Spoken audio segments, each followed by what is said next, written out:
향유옥합 사건은 유명하고 감동적입니다. 우리 지난주까지 사실은 그 마가복음 13장 때문에 고생을 하셨는데요. 예, 마가복음 13장 다 들으셨죠? 예, 못 들으신 분은 꼭 들으셔서 너무 중요하고 한국교회에서 많이 잘못 알려져 있는 거니까 어렵죠. 예, 저도 어려운데 어찌 어렵지 않을 수 있겠습니까? 그러나 중요하니까 또 이단들이 많이 미혹하는 본문이기도 하고 한국교회 성도들이 많이 잘못 알고 있는 본문이기도 하니까 여러 번 들여서 새기시면 좋겠습니다. 그래서 뭐 가장 높은 산은 넘었습니다. 예, 그래서 편안하게 여러분이 좀 말씀을 들을 수 있지 않을까 생각이 듭니다.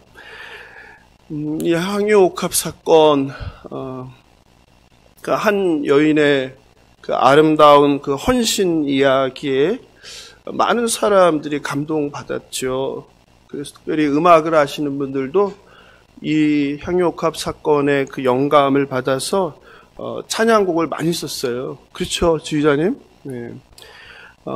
마가는 한 여인이 향유옥합을 깨뜨려 부은 이 이야기를 마가가 잘하는 글 쓰는 방식이 있죠. 그게 뭐예요? 그죠, 샌드위치 구조예요. 그러니까 오늘 본문도 샌드위치 구조 속에서 여러분이 이해해야 합니다. 우리가 금요일 날 살펴봤는데 14장 1절 2절에 보면 예수를 잡으려는 자들, 예수를 죽이려는 자들이 나오죠. 그리고 오늘 본문 다음 10절, 11절을 보면 우리가 금요일 날 다룬 누가 나와요? 예수를 팔아 넘기는 제자 가룟유다가 나와요. 즉 예수를 죽이려는 자들이 향유옥합 사건을 싸고 있는 거예요. 그래서 마가는 예수님의 죽음을 준비하는 한 여인을 뭐로? 예수를 죽이려는 자들의 이야기를 싸고 있는. 그래서 그거를 대조하는 거예요. 대조하면서 이 향유옥합 사건을 드러내고자 하는 거죠. 그죠? 향유옥합 사건이 얼마나 중요한지 사복음서에 다 등장합니다. 먼저 우리가 사복음서를 통해서 향유옥합 사건을, 그래서 여러분들이 복음서를 읽을 때는 다른 병행 본문에서는 어떻게 이야기하는지를 같이 보는 게 굉장히 좋습니다. 표를 통해서 함께 살펴보겠습니다. 먼저 이 사건의 시간적 배경을 살펴보겠습니다. 마가와 마태는 6월절 이틀 전이라고 하죠. 그죠? 예, 근데 요한은 6월절 엿새 전이라고 해요. 누가복음은 보면 7장에 나오는데 장소가 갈릴리예요. 지금은 어디서? 예루살렘에서 일어나는 사건이잖아요. 예수님께서 돌아가시기 전에. 근데 누가는 갈릴리 지역이에요. 그러니까 공생의 사역 초기죠. 예, 두 번째 우리가 살펴볼 것은 사건이 일어난 장소입니다. 같이 한번 볼까요? 마가와 마태는 어디에서 일어나죠? 베다니 시몬의 집이에요. 요한은 그냥 베다니라고 하고 누구의 집인지 말하지 않아요. 베다니 시몬의 집인지 나사로의 집인지 불확실해요. 누가는 갈릴리 바리새인 시몬의 집이라고 하죠. 그리고 등장인물로 핵심인 여자예요. 마가와 마태는 여인의 이름을 밝히지 않고 한 여인으로 밝혀요. 요한복음은 마리아라고 밝혀요. 누가복음은 죄를 지은 한 여자라고 합니다. 다음은 향유를 부은 신체 부위입니다. 마가와 마태는 예수님의 머리에 붓습니다. 그런데 요한과 누가는 예수님의 발에 향유를 붓습니다. 다음은 이 사건에 대한 반응입니다. 마가는 어떤 사람이 향유 부은 여인에게 화를 냅니다. 우리가 오늘 읽었죠? 마태는 제자들이 화를 냅니다. 반면에 요한은 화를 내는 사람을 가룟 유다라고 합니다. 누가는 집주인 바리새인입니다. 이 사복음서의 향유옥합 사건이 동일하게 나오는데, 근데 문제는 우리가 지금 살펴본 것처럼 사복음서에서 사건에 대한 시기, 장소, 방식, 등장인물이 조금씩 어때요? 네, 다르죠. 사랑하는 성도 여러분, 여러분은 이 향유옥합을 깨트린 사건에 대해 사복음서가 이게 다르게 설명하는 것이 이해되시는지요? 혹은 알고 계셨는지요? 특히 누가복음의 향유옥합 사건의 경우는 발생 시기, 장소, 등장인물까지 모두 달라서 동일한 사건으로 보기 힘듭니다. 그런 점에서 누가복음은 전혀 다른 사건에 또 다른 기름 부음 사건이었다고 생각할 수도 있겠습니다. 그러나 여전히 나머지 세 복음, 마태, 마가, 요한복음을 동일한 사건이라고 생각했을 때도 사건 진술에는 좀 다양성이 존재합니다. 여러분은 이렇게 성경 속에서 발견하게 되는 다양성에 대해서 어떻게 생각하시는지요? 어떤 분은 성경을 읽을 때 이런 다양성에 대해서 별 관심이 없습니다. 그래서 이렇게 다른지도 모릅니다. 어떤 분은 이런 다양성이 있는 것이 아무런 상관이 없습니다. 그런데 어떤 분은 이런 차이가 있다는 것을 알게 되면 매우 놀랍니다. 충격을 받습니다. 그리고 자신이 평생 교회 다니고 성경을 읽었는데 이걸 몰랐다는 거에 깜짝 놀랍니다. 왜냐하면 성경은 한 글자도 틀린 것이 없는 무한 것으로 우리는 알고 배웠고 믿었기 때문입니다. 성경 무호설이란 한국교회의 뿌리 깊은 가르침과 선입관으로 우리는 문자적으로 성경을 읽습니다. 우리에게 복음서에 등장하는 중요한 사건들의 다양성을 성경을 읽으며 발견하면 갸우뚱하게 됩니다. 성경은 무하기에 서로 다른 것이 절대로 있어서도 안 되고 있을 거라는 생각을 하지 않았기 때문입니다. 그런데 사건들의 이 다양함이 중요하지 않은 경우에는 좀 이해할 수 있겠는데 중요한 사건 진술에 있어서는 마음이 복잡해집니다. 그동안 문자적 성경 무호라는 생각을 지배적으로 갖고 있기 때문입니다. 그래서 보통 이런 차이가 나는 것에 대해서 다르다고 표현하지 않습니다. 저도 계속 다른 말을 쓰고 있죠. 다양성이라고 표현합니다. 여러분 어떻게 생각하십니까? 이런 다양성에 대해서 사실은 차이죠. 차이라고 말을 할 수 없을 뿐입니다. 어떻게 생각하셨습니까? 그동안 또 어떻게 배우셨습니까? 또 어떻게 들으셨습니까? 중요한 것은 사건 진술이 복음서 기자마다 다양하게 기술되었다고 이 한 여인의 향유 옥합을 깨뜨린 사건이 사실이 아니라는 것은 아닙니다. 오히려 인간 저자의 저술이라는 측면에서 실제 있었던 사건이구나 생각할 수 있습니다. 한 여인의 향유 옥합을 깨뜨린 사건도 대표적으로 복음서마다 다양하게 기술된 사건들 중에 하나입니다. 여러분이 집에 돌아가셔서 다시 한번 보시고 부활에 대해서도 한번 다시 한번 보시기 바랍니다. 이제 부활절이 가까워 오니까. 저는 개인적으로 여러분이 성경을 읽을 때 분명히 복음서 기자들이 다양하게 기술했는데 성경은 글자 하나도 한 점도 다르지 않아라며 스스로 세뇌시키면서 문자적으로 읽지 않길 바랍니다. 성경 기자의 다양한 삶을 통해서 다양한 성경 기자를 통해서 하나님께서는 더 풍성한 하나님의 나라를 하나님의 진리를 우리에게 주시길 원한다는 것을 깨닫길 바랍니다. 아멘을 못하시는 거 보니까 혼동되시는 분이 계신 것 같아요. 아니 사실이잖아요. 저는 어디에 나와요? 그 홍길동인가요? 아버지를 아버지라 부를 수 없는 눈에 다르게 있는데 다르다고 말할 수 없는 이 한국교회 참 이상한 괴이한 현실. 하나님께서는 우리가 그러라고 복음서 한 권이면 되잖아요. 예, 똑같은 사건이잖아요. 그럼 한 권이면 되는데 왜 4명의 다른 성경 저자를 통해서 성경을 우리에게 주셨을까를 한번 생각해 보십시오. 예. 그래서 조금 다른 것처럼 보이는 한 사건이 사실은 동일하게 일어난 사건이고 저자가 다르다는 것뿐이죠. 그래서 오늘 저와 이 향유 옥합을 깨뜨린 사건을 완전히 다르게 보이는 누가복음을 제외하고 마가, 마태, 요한복음의 관점에서 한번 같이 살펴보려고 합니다. 먼저 사건의 배경인 때와 장소를 살펴보겠습니다. 요한복음은 유월절 엿새 전이라고 하지만 마태와 마가는 유월절 이틀 전이라고 했는데, 이틀 후에는 이라는 말은 유대인들이 날을 세는 방식이에요. 다음 날이란 뜻도 됩니다. 유월절이라는 것은 유대인의 3대 절기 중에 하나이죠. 유월절은 출애굽을 한 것을, 애굽의 종살이에서 벗어나는 것을 기념하는 날입니다.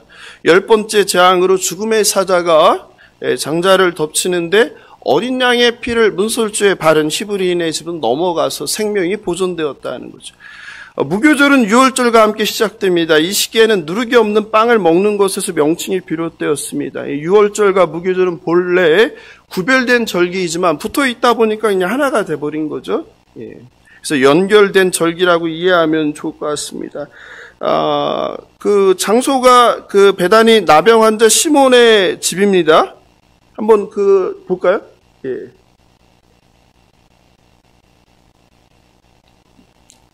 아니, 사진 있는데. 지난번에 보여드렸었죠. 무화과나무 저주할 때. 예루살렘 성전이 있고 맞은편이 감람산. 그죠? 우리가 13장이 저 감람산에서 설교한 거죠. 그 감람산 자락에 바로 베단이라는 위치가 이렇게 예루살렘에서 좀 떨어져 있는 곳이에요. 베단이가 3.2km 떨어져 있다고 합니다. 예수님을 초청한 집주인 시몬은 나병 환자였습니다. 여러분, 그러면 나병 환자 식사를 할 수 있습니까? 없죠. 부정하게 되죠. 근데 식사를 해요. 무엇을 의미하겠습니까? 이 나병 환자 시몬이 고침을 받았구나. 그래서 잔치를 하는구나. 누가 고쳐줬겠어요? 예수님께서 고쳐줬겠죠. 그러니까 감사함으로 잔치를 연 것처럼 보입니다. 그런데 헬라어로 본문을 보면요, 식사한다는 말이 없어요. 우리 성경은 어떻게 돼 있어요? 식사하실 때 돼 있는데 헬라어 본문에는 식사한다는 말이 없고 대신 카타케노마이라는 단어가 있어요. 이 단어는 뜻이 여기 보시죠? 이 단어는 보면은 금요일 날 말씀드렸지만 당시에 그 유대인들은 식사할 때 식탁에 앉아서 하지 않았어요. 그러니까 레오나르도 다빈치가 그린 최후의 만찬이라는 그림 식탁에 앉아 있는 걸로 이렇게 그렸는데 그 올바른 표현은 아니라고 그랬죠. 이 당시에는 이렇게 누워서 했어요. 쿠션이나 이렇게 누워서, 여기도 식탁이 있는데 사실 거의 누워서 기대어서 했습니다. 그래서 여기 써 있죠. 바로 저 단어예요. 카타케노마이라는 헬라어인데요. 이 단어를 식사하실 때라고 번역한 거예요. 왜 그렇게 번역을 했냐? 이 단어가 갖는 뜻이 뭐예요? 기대어 눕다라는 거예요. 그런데 성경에서 보니까 이 카타케노마이라는 단어가 있을 때는 다 뭐 하더라? 밥을 먹더라. 그래서 밥을 먹을 때 누워서 또는 기대서 하는 것을 카타케노마이라고 표현하다 보니까 번역을 그냥 기대어 누워있을 때라고 하지 않고 식사하실 때 이렇게 한 거예요. 이해되시죠, 이제? 네, 이 말을. 이렇게 식사할 수 있다는 것은 좀 가난했을까요? 부자였을까요? 먹고 사는 사람들이 이렇게 누워서 하려면 소화도 잘 안 될 거 아니에요. 그러니까 천천히 대화하면서 즐기면서 했다는 거죠. 우리처럼 막 허겁지겁 먹고 빨리 일하러 가고 이게 아니라, 그러니까 먹고 살 만한 사람들이 저렇게 했고 여전히 가난한 사람들은 저런 게 어디 있겠어요? 오늘날처럼 대충 빨리 치우고 일하러 갔겠죠. 그런데 그런 식사하는 장소에 여자가 등장해요. 남자들이 식사하는데 여자가 올 수 있습니까? 없습니까? 올 수 없었어요. 근데 여자가 등장해요. 그럼 남자들이 식사할 때 올 수 있는 사람은 누구밖에 없어요? 심부름하는 여인. 음식을 갖다 주는 여인만. 근데 한 여인이 등장해요. 근데 그 여인이 뭔가 다른 목적이 있어요. 3절을 한번 같이 볼까요? 시작. 예수께서 베다니 나병 환자 시몬의 집에서 식사하실 때 한 여자가 매우 값진 향유 곧 순전한 나드 한 옥합을 가지고 와서 그 옥합을 깨뜨려 예수의 몸에. 여인이 등장해서 보는데 음식을 가져오는 게 아니라 뭘 갖고 와요? 옥합을 가지고 오더라. 옥합을. 옥합은 뭐예요? 옥합은 방해석이라는 거, 우리 중학교 때 과학 시간에 배우나요? 방해석이라는 것을 만들어서 최고급 향유 또는 연고를 넣는 데 사용했습니다. 1세기의 교회사가 플리니라는 사람은 이렇게 설명합니다. 최상의 기름이 옥합에 보존되었다. 여인이 부은 값비싼 나드 향유는 대대로 어머니에게서 딸에게로 전해져 내려오는 가부였다. 우리가 옛날 어머님들이 본인이 끼던 그 반지, 금반지 가락지를 이렇게 며느리나 딸에게 주잖아요. 그런 것처럼 대대로 주는 귀한 거였다는 거. 한번 볼까요? 예, 보셨나요? 이렇게 생겼어요. 향유 옥합. 그러니까 옥합 자체도 뭐야, 거의 보물이죠. 예, 보물 수준이죠. 나드가 이렇게 생겼어요. 예. 예. 보시죠? 예. 비싼 향유의 냄새가 사라지지 않도록 옥합은 어떻게 했어요? 다시 보여주세요. 예? 잠궈도 냄새가 나오죠. 그렇죠. 밀봉을 했죠. 밀봉을 했죠. 완전히 냄새가, 비싼 냄새가 빠지지 않도록 밀봉을 했어요. 그러면 이제 이해되죠? 거기서 여자가 어떻게 했다고 해요? 옥합을 열었다고 하지 않고 어떻게? 깨뜨린 이유를 알겠죠. 밀봉되어 있는 걸 부순 거죠. 그래서 깨뜨려가요. 옥합을 깨뜨린 거예요. 옥합을 여는 게 아니라 옥합을 깨뜨린 거예요. 깨뜨린다는 것은 뭘 뜻해요? 이제 더 사용을 할 수 없다는 것이에요. 예. 예. 여러분, 그 비싼 향유가 한 방울만 그 방에 떨어져도 어떻게 했어요? 확 퍼지는데 어떻게 했어요? 이걸 부었죠. 향유의 냄새가 얼마나 방 안을 가득해서 사방으로 퍼져나가겠습니까? 사람들이 얼마나 그 향에 취하면서도 뭐 했겠어요? 깜짝 놀랐겠죠. 왜냐하면 그게 얼마나 비싼 건지 알았으니까요. 예수님의 머리에 부었습니다. 머리에 부은 향유가 얼굴을 타고 흘러내립니다. 가슴으로 스며듭니다. 그리고 허벅지를 타고 무릎을 타고 어디까지요? 발등까지 흘러내리는 거예요. 이게 그려지시죠? 네. 놀란 제자들의 모습이 그려집니다. 그런데 이 여인은 누구일까요? 마태와 마가는 여인의 이름을 밝히지 않습니다. 요한복음은 나사로의 동생인 그 유명한 마리아라고 합니다. 나사로가 베다니 출신임을 고려하면 나사로와 자매 마리아와 마르다도 저녁 식사에 함께 했을 것으로 추정할 수 있습니다. 그런데 많은 사람들은 이 여인을 마르다의 동생 마리아가 아니라 막달라 마리아로 알고 있습니다. 찬송가 211장 보겠습니다. 예. 찬송가 211장, 여러분 많이 부르는 값비싼 향유를 주께 드린이라는 곡입니다. 우리 찬양대가 한번 불러주시겠어요? 1절을? 반주가 있어야 됩니까? 예.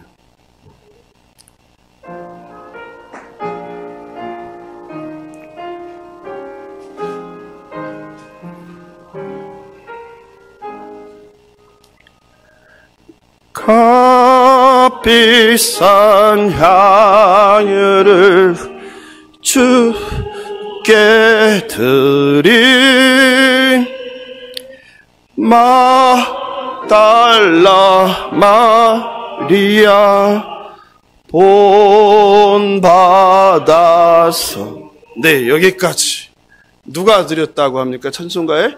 막달라 마리아. 그래서 사람들은 당연히 이 여인을 막달라 마리아를 생각합니다. 1888년 미국의 회중교회 에드윈 펀드 파커 목사께서 작사 작곡했습니다. 원래 제목은 Love's Offering입니다. 사랑의 헌물이란 뜻이에요. 이 찬송을 많이 부르고 좋아하시는 분은 당연히 이 향유를 깬 여인이 누구다? 막달라 마리아입니다. 그런데 사실은 이 여인을 막달라 마리아라고 생각하는 것은 이 찬송가 때문보다 그 전으로 거슬러 올라갑니다. 591년 교황 그레고리우스 1세가 설교에서 이 여인을 막달라 마리아로 소개합니다. 막달라 마리아는 누가가 죄인이라고 부르고 요한은 마리아라고 부른 여인입니다. 마가는 그녀를 7귀신이 나간 여인으로 묘사합니다. 이 7귀신은 죄가 아니고 무엇이겠습니까? 형제 여러분, 지금 설교하는 거예요, 제가? 그레고리 1세의 설교. 이 여인은 금지된 성적인 행위를 위해 자신의 향수를 뿌리기 위해 이 향유를 사용해 왔습니다. 그녀가 부끄럽게 자신을 치장하기 위해 사용한 것을 이제 칭찬받을 만한 방식으로 하나님께 바치고 있습니다.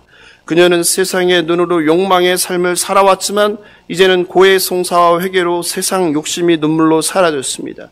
그녀는 자신의 머리카락을 얼굴을 내보이기 위해 치장했지만 이제는 자신의 머리카락으로 눈물을 닦습니다.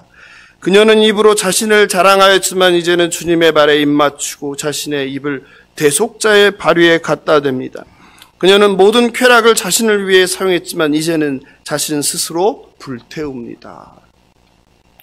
지금 들어도 참 감동적인 설교예요.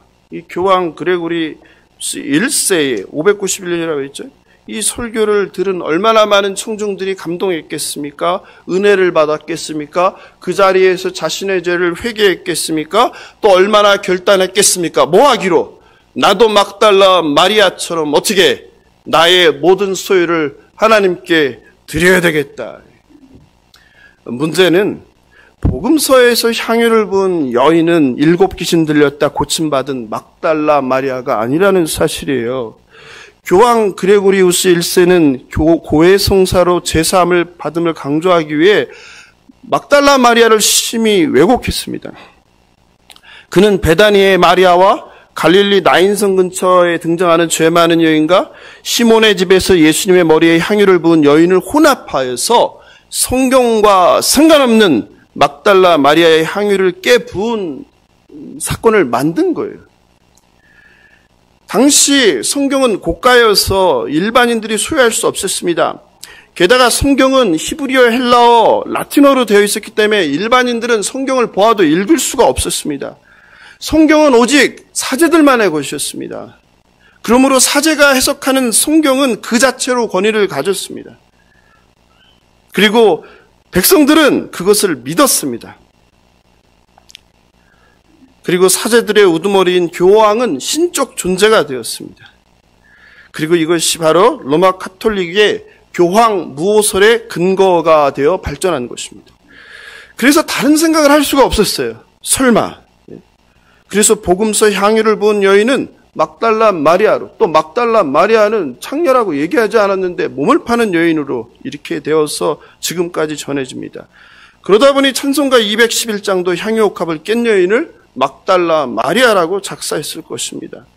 또 기독교 역사의 수많은 화가들이, 그 유명한 화가들이 그린 다 막달라 마리아의 그림은 다 창녀로 그려졌습니다. 향유옥합을 깨뜨린 여인으로 그려졌습니다. 예수님은 복음이 전해지는 곳마다 이 여자가 행한 일을 기억한다고 했는데 아이러니하게도 향유를 부은 여인의 이름이 왜곡되었습니다. 그리고 마침내 로마 카톨릭 교회는 1969년이 되어서야 그레고리 1세의 결정을 공식적으로 철회하였습니다. 믿기 힘드시죠? 성경 잘못 전한 게 얼마 동안 전제했다고요? 1400년이 걸렸습니다. 엄청난 어려운 내용도 아니고 사람 이름인데 사람 이름 하나 바로 잡는데 얼마가 걸렸다고요? 1400년이 걸렸어요. 그러나 여전히 스캔들을 좋아하는 영화나 오페라, 드라마, 소설에선 막달라 마리아를 몸을 파는 창녀로 그리고 향유를 깨어 부은 여인으로 묘사해서 사람들의 관심을 끕니다. 그리고 교회의 많은 성도들도 여전히 세상 문화를 통해 접한 막달라 마리아를 창녀로 그리고 그녀가 향유옥합을 깨뜨린 여인으로 오해하고 있습니다. 그럼 성경은 향유옥합을 깬 여인을 누구라고 말하고 있습니까? 마태, 마가는 이름을 밝히지 않고 한 여인이라고 합니다. 요한은 마르다의 자매인 마리아라고 합니다. 이게 성경의 기록입니다. 무엇을 의미합니까? 성경을 올바로 읽고 이해하는 것이 중요합니다. 우리는 이미 성경에 대해 듣고 배우고 오랫동안 알고 있던 내용이 잘못 해석된 것일 수도 있다는 것을 알아야 합니다. 기독교는 기본적으로 매우 보수적입니다. 이 여인 하나 바꾸는데 1400년이 걸렸어요. 전 세계에. 잘못이 드러나도 쉽게 바꾸려고 하지 않습니다. 인정하지 않습니다. 향유옥합을 깨뜨린 여인에 대해서조차 명백한 잘못을 바로잡는데 1400년이 걸렸다는 것은 오늘날 신앙인들에게 많은 것을 시사합니다. 아무리 대단한 목사, 아무리 대단한 신학자, 아무리 대단한 교황도 이처럼 어처구니 없는 실수를 할 수 있다는 것입니다. 그러므로 누군가 유명하거나 권위가 있다는 이유로 그 사람이 한 말을 맹신하는 것이 얼마나 위험할 수 있는지를 우리는 깨달아야 합니다. 또한 세속문화에서 그려낸 성경과 관련된 영화, 소설, 드라마, 뮤지컬, 음악 등이 우리의 신앙에, 우리의 성경에 대한 이해에 얼마나 잘못된 선입관을 심어줄 수 있는지를 보여줍니다. 지난주 금요일, 일요일 걸쳐서 마가복음 13장, 종말, 재림, 휴거, 마지막 때 이거에 대해 제가 말씀드렸죠. 여러분이 얼마나 그걸 잘못 알고 힘든 시간을 보냈습니까? 성경은 여인이 깨뜨린 향유가 얼마나 비싼지 5절에서 말합니다.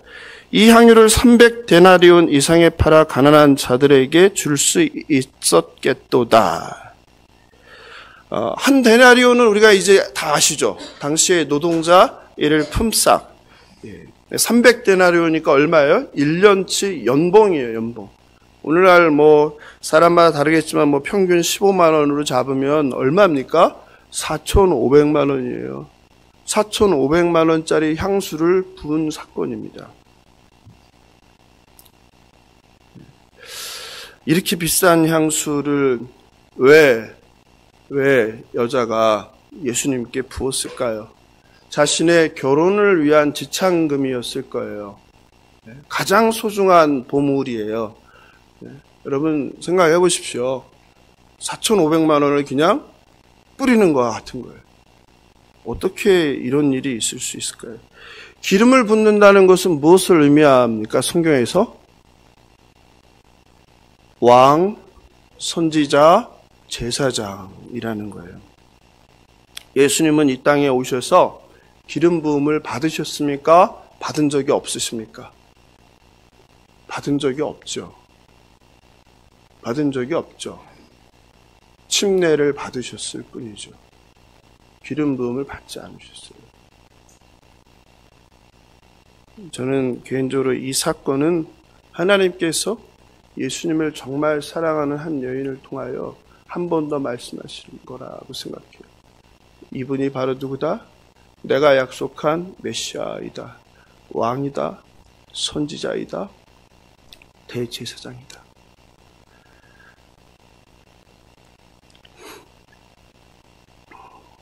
하나님께서는 예수님을 사랑하는 한 여인, 그 여인을 통해서 예수님이 죽기 전에 다시 한번 예수가 누구인지를 드러내는 사건이라고 저는 생각합니다. 이것을 목격한 사람들의 반응은 너무 달랐어요. 4절에 보니까 뭐라고 합니까? 어떤 사람들이 화를 내고 왜 향유를 낭비하느냐? 이걸로 뭐 할 수 있다?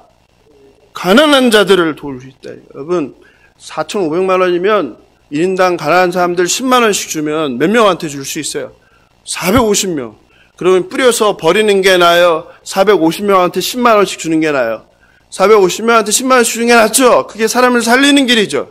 배고픈 사람들이 10만 원씩 받으면 얼마나 한동안 굶지 않고 지낼 수 있겠어요. 그 얘기예요. 그러니 이 화를 내는 사람들이 이상한 사람이에요? 이상하지 않고 마땅한 거예요. 화를 내는 게 마땅한 거예요. 또 당신은 어떤 문화가 있어요? 유대인들에게 가장 중요한 건 무엇입니까? 하나님께 순종하는 거 말고 구제하는 거예요. 하나님께 순종은 즉 뭐 하는 거예요? 구제하는 거예요. 가난한 사람들을 돕는 거예요. 유대인들은 그래서 지금도 매일 뭐 하는 거예요? 사회의 재산을 환원하는 거예요. 어릴 때부터 그게 습관이 되었기 때문에, 그게 하나님의 명령이기 때문에. 특히 6월절 기간에는 어떤 관습이 있었어요? 사람들, 가난한 사람들을 구제하는 성전에서 나온 11조로 가난한 사람들을 구제하는 관습이 있었어요.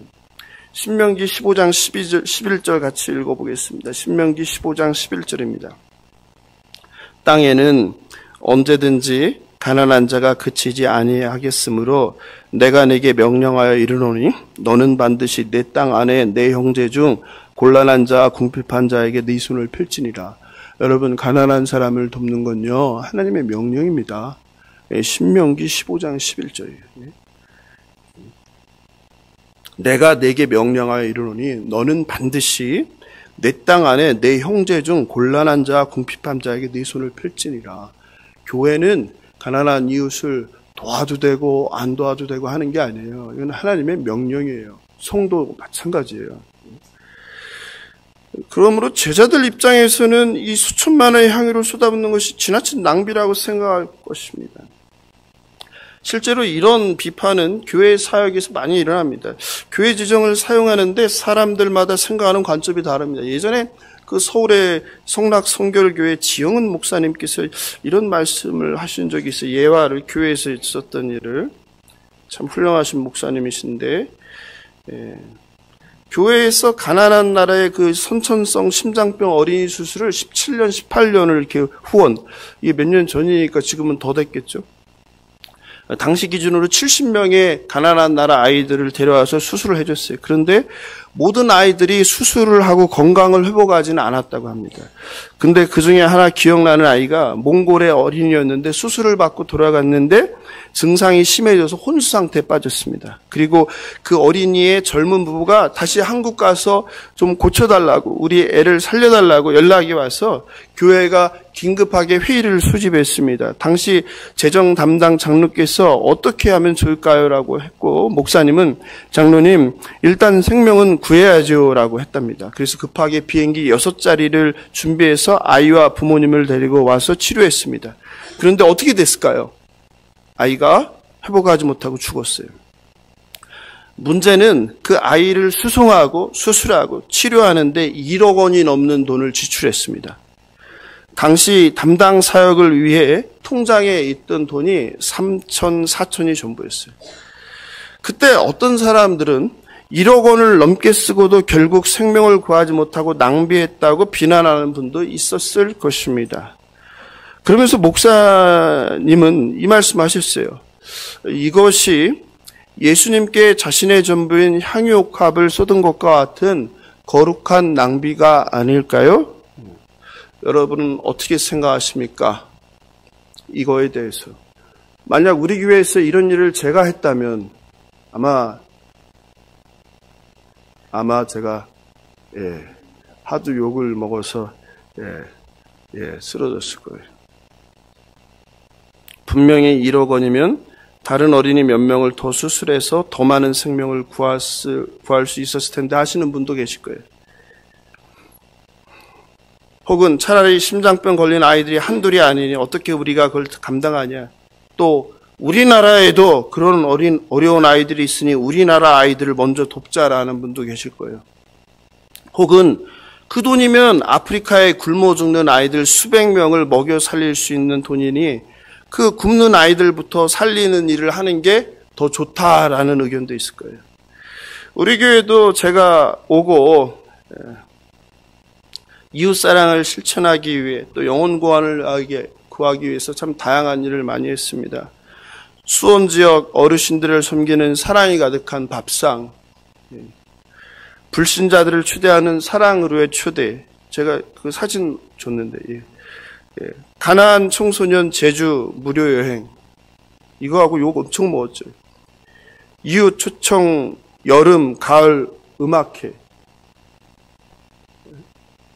부모 없는 아이들을 섬기는 하나님 사랑 씨앗 통장, 이런 데.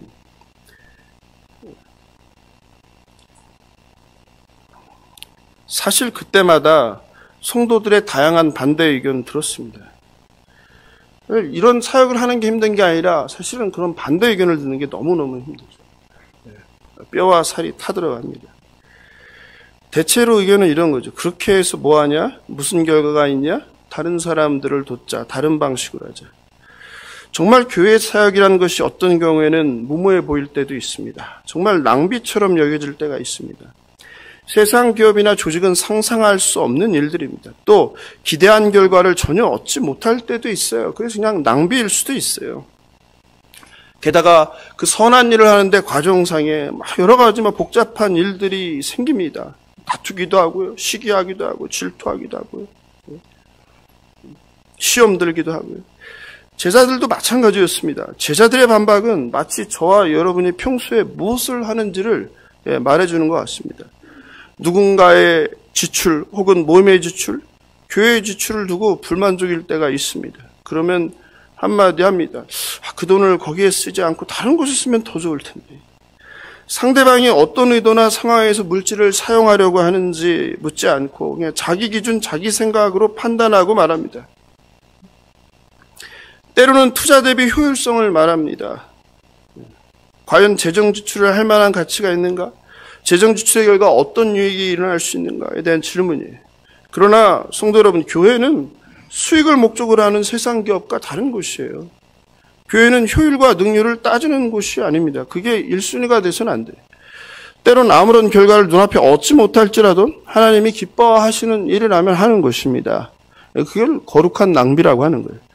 그렇다고 효율, 효과 등을 완전히 무시하거나 신경 쓰서는 안 된다고 말하는 것은 아닙니다. 다만 그것이 제1순위가 돼서는 안 된다는 것입니다.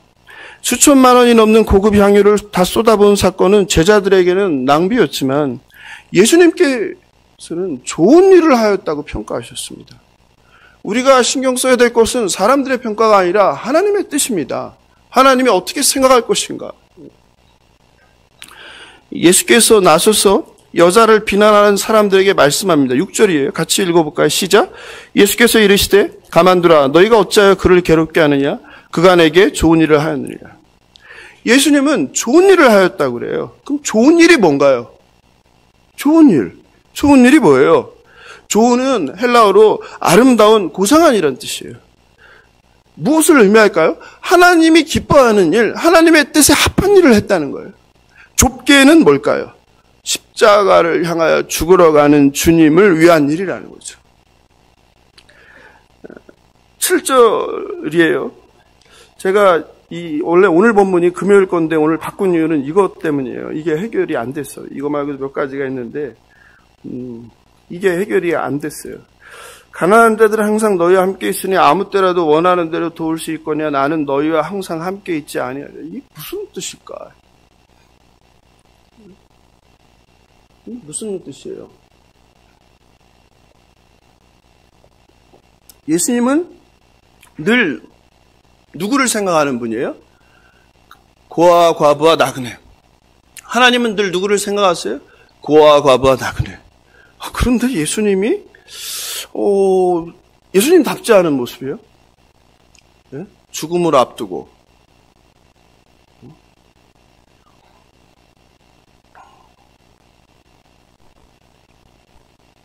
예수님은 내가 이제 죽으니까 내가 급해, 내가 중요해. 가난한 사람들 너희들과 항상 함께 있으니까 나중에 해도 되잖아. 이렇게 말하실 분은 아닌 것 같거든요. 이 말이 도대체 무슨 의미일까? 무슨 의미겠어요? 예수님의 죽으심보다 더 중요한 것은 없다는 거죠. 예수님께서 이 땅에 오신 목적이라는 거죠. 이 땅에 오신 목적이 무엇입니까? 바로 우리를 위하여 십자가에서 죽으시는 것. 이거보다 더 중요한 건 없다는 거죠. 가난한 자를 돕지 말라는 것도, 가난한 자를 돕는 게 중요하지 않다는 게 그건 하나님 계명이에요. 그러나 뭐보다 인류를 구원하는 일보다 더 중요한 것은 있을 수 없다는 그런 말씀 아닐까라는 생각이 들었어요. 또 고대 사회에서 장례를 준비할 때 기름을 붓는 것은 비난받을 일이 아니에요.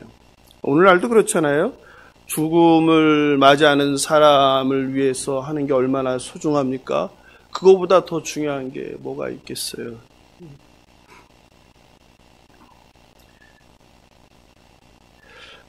가난한 자, 병든 자, 외로운 자, 고난당한 자의 편에 서는 게 주님의 가르침이에요. 또 가난한 자를 도와줘야 돼요. 이걸 이웃사랑이라고 해요. 그런데 우리가 기억할 것은 그거예요. 사랑을 실천하는 거 이웃에게, 이거는 교회만 하는 게 아니에요. 누구도 해요? 국가도 해요. 사회도 해요. 다른 종교도 해요. 아니, 어쩌면 기독교보다 다른 종교가 더 열심히 할 수도 있어요. 왜요? 왜요? 다른 종교는 뭐라고 말해요? 선행을 쌓아야 어디? 좋은 데 간다. 선행을 쌓아야 어디? 다시 태어날 때 좋은 것으로 태어난다 가르치기 때문에 어떤 다른 종교들은 목숨 걸고 이 일을 합니다. 즉 무슨 말이에요? 우리가 하나님을 사랑하면 어떻게 해요? 이웃을 사랑하게 돼요. 그런데 이웃을 사랑한다고 하나님을 사랑한다는 뜻은 아니에요. 이해하시죠? 우리는 그런 선행을 통해서 예수를 믿고 구원을 받는 게 아니죠. 그게 다른 것이죠. 8절입니다. 그는 힘을 다하여 내 몸에 향유를 부어 내 장례를 미리 준비하였다. 무엇이 떠오릅니까? 저는 이거를 딱 읽는 순간 쉐마가 떠올랐어요. 쉐마 아시죠? 신명기 6장 5절. 해볼까요? 너는 마음을 다하고 뜻을 다하고 힘을 다하여 내 하나님 여호와를 사랑하라. 8절에서 분명히 뭐라고 해요? 그는 힘을 다하여. 그는 힘을 다하여 내 몸에 향유를 부어 내 장례를 미리 준비하였다. 바꿔 말하면 뭐예요?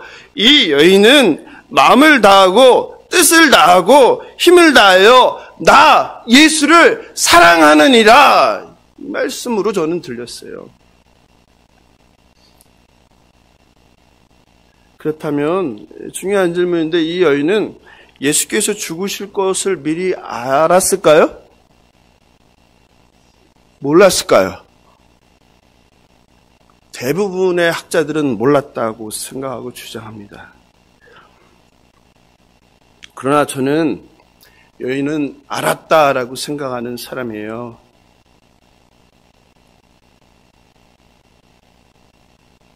이 여인이 요한복음에서 말하는 나사로의 누이 마리아가 맞다면 이 여인은 예수님이 곧 죽으시고 부활하신 것을 알았습니다.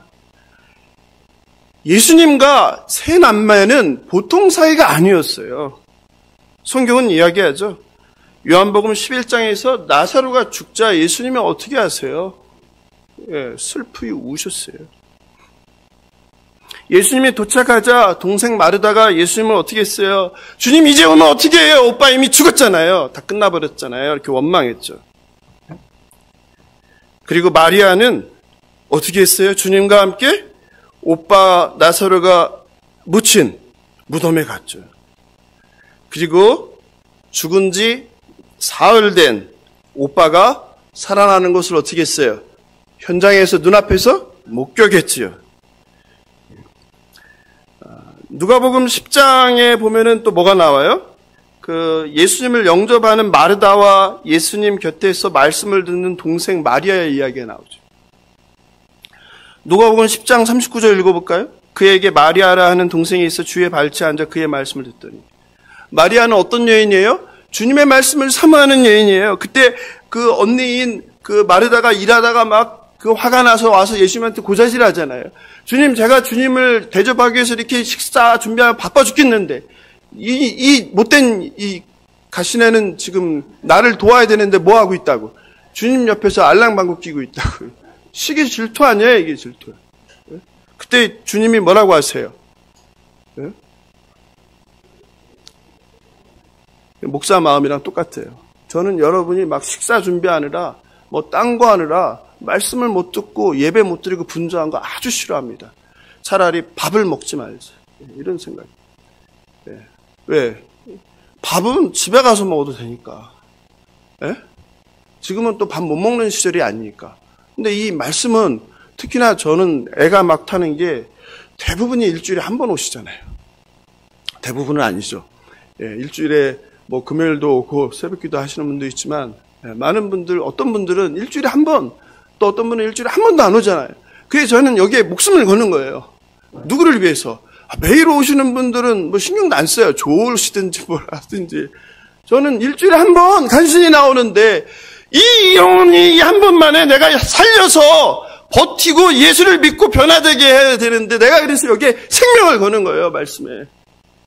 그분들 때문에 매일 오시는 분이 아니라. 예수님도 그러신 거예요. 예수님은 마리아에게 나사로의 죽음과 부활을 통하여 자신의 죽음과 부활에 대해 말씀해 주셨을 거예요.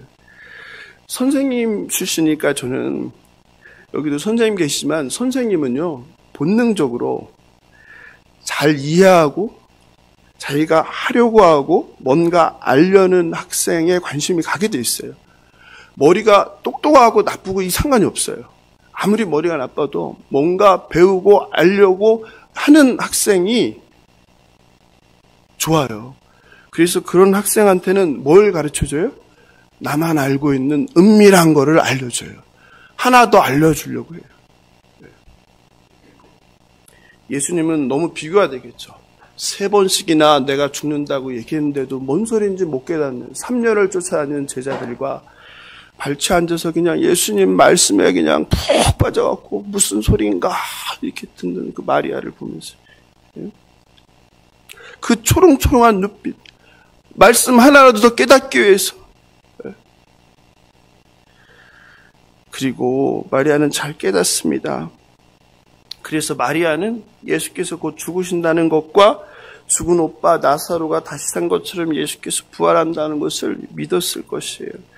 게다가 그녀는 실제로 예수님과 가서 무덤에서 나사로가 일어나는 걸 봤어요. 예? 그래서 마리아는 자신의 결혼을 위해 준비한 그 비싼 값비싼 나드 향유 전부를 예수님께 부은 거예요. 그런데 마리아는 그 비싼 나드 향유를 예수님께 왜 죽지도 않았는데 부었을까요? 그리고 조금만 불 수도 있는데, 그렇잖아요. 나드는 비싸서 조금만 부어도 효과가 있어요. 근데 그걸 왜 다 부었을까요? 남겨놓지 않고. 이게 또 고민이었어요. 왜 다 부었을까? 그래서 이거 갖고서 며칠을 또 금요일부터 계속 찾았어요. 왜 그럴까? 이거는 학자들이나 다른 누구 목회자의 생각이 아니라 제 개인적인 생각이에요.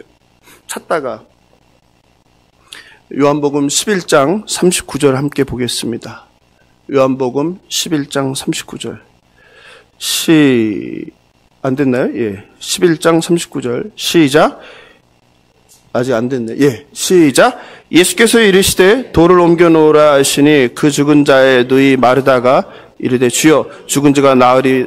벌써 냄새가 나네. 제가 이게 확 눈이 떠졌어요. 이거구나.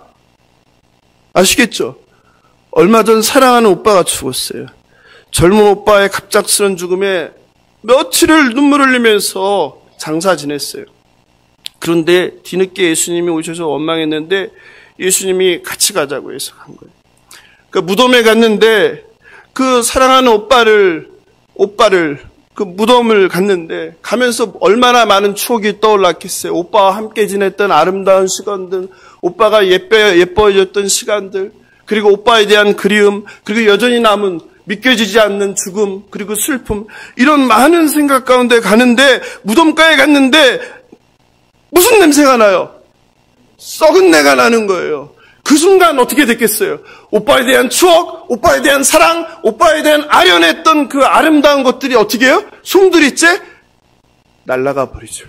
뭐 앞에? 썩은 시체 냄새 앞에서. 그리고 마음이 복잡했을 거예요. 오빠를 사랑하는 마음과 추억과 죽은 시체 썩는 냄새는 결코 조화롭지 못한 조합이었어요. 너무 심한 악취는 오빠에 대한 그리움과 슬픔 그리고 사랑과 추억을 한 방에 날려버렸을 거예요. 그리고 그 사건 후 마리아는 예수님의 죽음이 임박함을 알고 사랑하는 예수님께서도 곧 부활을 하실 텐데 부활 때까지 혹시나 몸이 썩어서 썩은 악취가 나는 것을 걱정하지 않았을까? 왜 웃으세요? 저는 이거를 며칠 동안 얼마나 머리가 터지도록 생각하면서 고민했는데요. 아니에요? 저는 그런 생각이 들었어요. 아니, 아무 데도 안 나가요.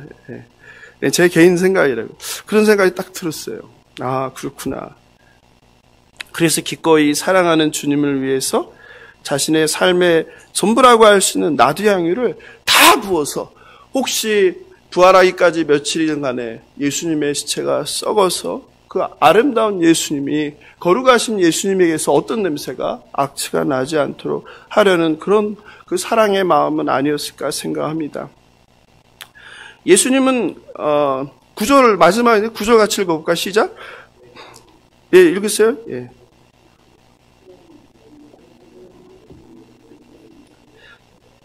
구절을 통해서 예수께서는 가장 아름다운 평가를 하세요.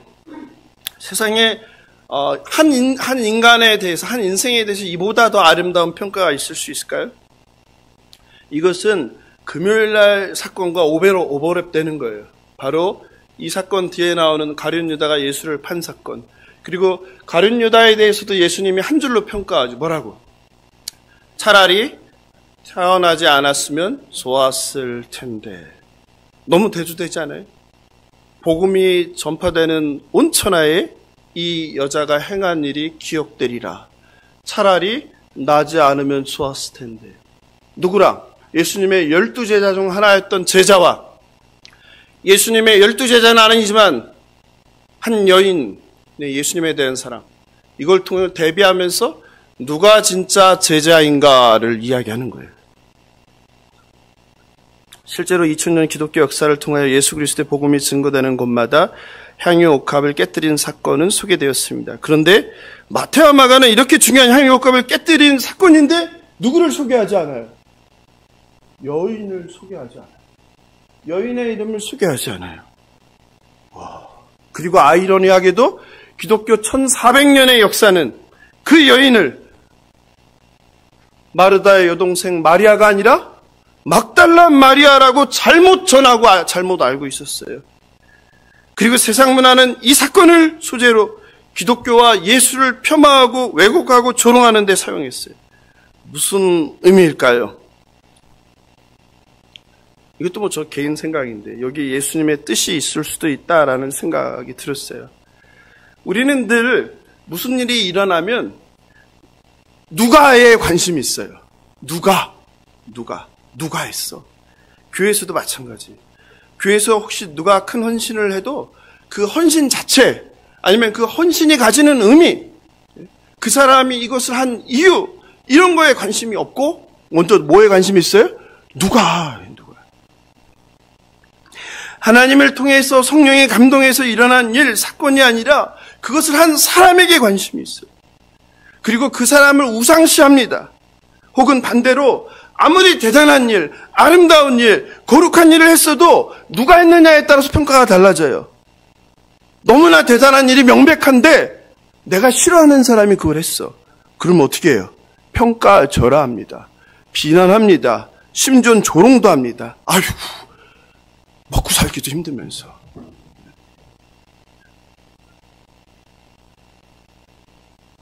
마가와 마태 역시 베다니 마리아라는 사람이 아니라 그녀가 한 일과 그 일의 의미를 강조하려는 의도였다고 생각합니다. 혹시라도 사람이 과장되고 드러남으로 인하여 향유옥합을 깨뜨린 그 사건의 의미가 사라질까봐 의도적으로 감췄다고 생각합니다. 이 사건으로 알리고 싶은 것은 기름 부음을 통해 예수가 약속한 메시아, 왕, 선지자, 대제사장이라는 것을 의미합니다. 동시에 하나님의 놀라운 사랑이 아들 예수를 십자가에서 장사함으로 우리를 구원했다는 그 사건입니다.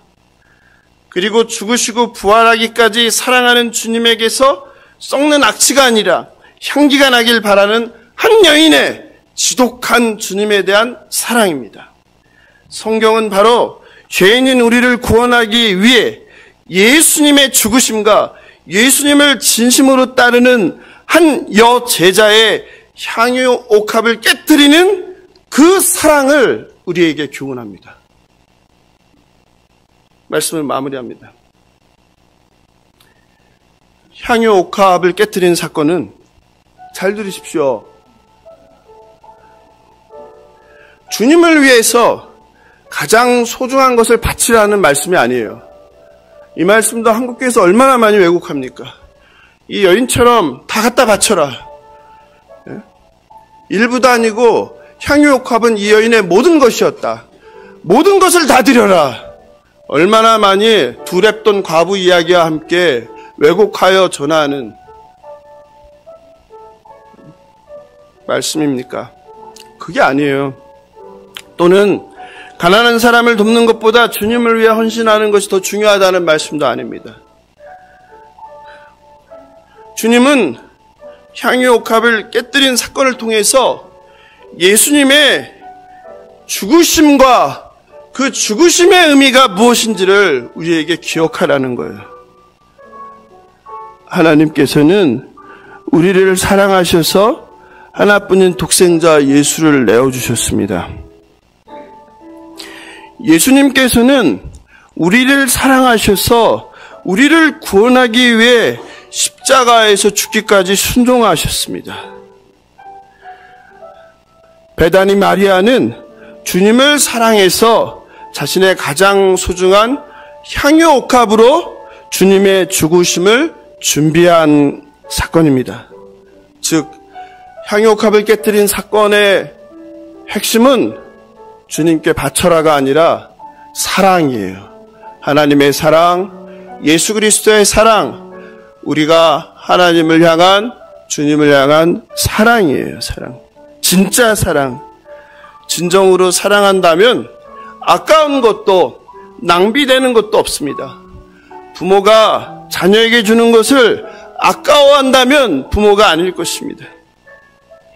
사랑하는 부부가 서로에게 주는 것을 아까워한다면 사랑이 아닐 것입니다.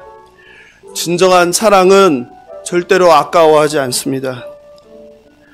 돈이든 시간이든 마음이든 힘이든 주기를 내가 계산하고 있다면 사랑하지 않는다는 이야기입니다. 우리를 위해 십자가에서 죽으심으로 최고의 사랑을 보여주신 하나님과 예수 그리스도의 십자가 사랑을 기억하시기 바랍니다. 이제 25일부터 고난주간이 시작됩니다. 2024년 고난주간 주제 성근은 여기 써있는 것처럼 마가복음 10장 45절입니다. 인자가 온 것은 섬김을 받으려 함이 아니라 도리어 섬기려 하고 자기 목숨을 많은 사람의 대속물로 주려 함이라. 사랑하는 성도 여러분, 우리를 위하여 죽음을 향하시는 주님의 십자가를 기억하며 주님을 진심으로 사랑하길 원합니다. 예수님의 머리에 쏟아진 것은 값비싼 향유가 아니라 예수님을 향한 참 제자 한 여인의 사랑이었습니다. 십자가에서 쏟아져 내린 것은 예수님의 피가 아니라 하나님 아버지의 우리를 향한 크신 사랑이었습니다. 복음이 증거되는 곳마다 향유옥합을 깨뜨린 여인의 이야기는 함께 전해집니다. 마찬가지로 저와 여러분의 삶을 통한 주님의 사랑 이야기도 함께 전해질 것입니다. 예수님을 정말 사랑하는 저와 여러분, 예수사랑교회 모든 성도 되시길 주님의 이름으로 축원합니다.